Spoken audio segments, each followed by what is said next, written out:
একদিন গভীর জঙ্গলে এক বাঘ আর এক ভাল্লুকের দেখা হল। বাঘ ছিল শক্তিশালী ও গর্বিত, আর ভাল্লুক ছিল শান্ত ও বুদ্ধিমান। বাঘ বলল, আমি এই জঙ্গলের রাজা। কেউ আমার মতো শক্তিশালী নয় গি। ভাল্লুক মৃদু হেসে বলল, তোমার শক্তি আছে, কিন্তু বুদ্ধি ছাড়া তা অনেক সময় বিপদে ফেলে।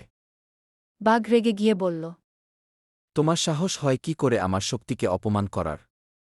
ভাল্লুক শান্তভাবে উত্তর দিল, আমি অপমান করিনি, বরং তোমাকে একটা প্রস্তাব দিচ্ছি।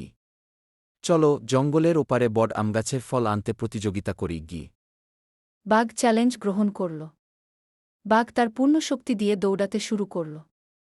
পথের কাঁটা, গাছের শাখা, কিছুই তার জন্য বাধা ছিল না।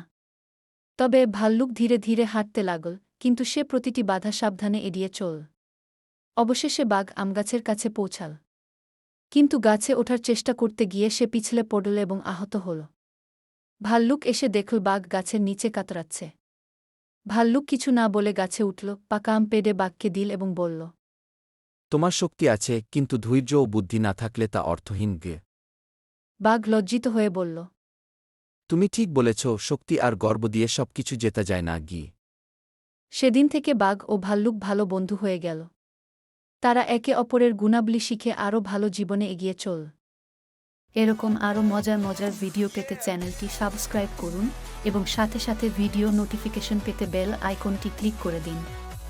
লাইক, কমেন্ট এবং শেয়ার করে অন্যকে দেখার সুযোগ করে দিন।